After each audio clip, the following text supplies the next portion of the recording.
Rajesh Panchal CN ભુવાજીનો કેમ વિરોધ કરે? સાચું કોણ?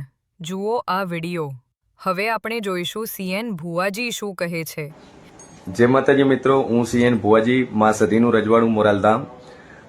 બેઠક દર રવિવારે આપણી ચાલુ છે. મા સતીના અપરંપાર પરચા છે. હજારો શ્રદ્ધાળુઓ દર્શન કરવા માટે અહીંયા આવે છે. તેમજ જે હમણાં સોશિયલ મીડિયામાં જે વિરોધ ચાલી રહ્યો છે એ વ્યક્તિ અહીંયા અભદ્ર વર્તનના લીધે તેમજ ખોટી માગણીના લીધે અહીંથી અમે રાજીબાજી અને છૂટો કરેલ છે. તેમજ અહીં વધતા શ્રદ્ધાળુઓના લીધે એને સહન થતું નથી એવું કહીએ તો પણ ચાલે. બીજું કે મા સતીના જે પરચા છે એ તો લોકોને ખબર જ છે. પછી હું કોઈ ભગવાન નથી, હું કોઈ પરચાધારી વ્યક્તિ નથી કે હું કોઈ ચમત્કાર કરતો નથી. બસ આંગળી ચીધું છું અને મા ભગવતી એમનું પૂરું કરે છે. અને ઘણા બધા હજારો રિઝલ્ટ મળ્યા છે, જે તમે આપણા ઘણા બધા વિડીયો છે એમાં જોઈ શકો છો.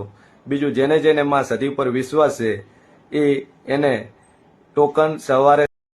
રાજેશ પંચાલ સીએન ભુવાજી જોડે કેવી વાત કરી છે, જુઓ આ ફોટા. આ જોઈ શકો છો કે રાજેશ પંચાલ સીએન ભુવાજીને શું કહે છે. 50,000 મને સેટિંગ કરી આપો. બહુ જ તકલીફ છે. મગફળીવાળાના ફોન આવે છે, મોબાઈલવાળાના ફોન આવે છે. જોઈ શકો છો રાજેશ પંચાલ શું કહે છે. ડીસા પરમાર સાહેબના ત્યાં 20,000 થી 25,000 મળી જશે. હવે તમે જોઈ શકો છો રાજેશ પંચાલ કહે છે કે 100 થી 200 ટાલા એવા કરવા છે, 50,000 હજારના લેવાના છે. તમે જોઈ શકો છો રાજેશ પંચાલ કહે છે કે ખાસ એક વાત તો બધાને કહું છું કે ભુવાજીને પાઠનો ખર્ચો 5,100 અને 1,100 રૂપિયા માતાજીના, અને જે પણ ભાડું થાય એ. આ તો ચોક્કસ બધાને કહું છું, પણ ગુરુજી તમે કઈ જવાબ કેમ નથી આપતા?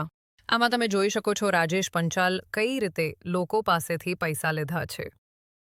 તમે જોઈ શકો છો કે રાજેશ પંચાલ શું કહે છે.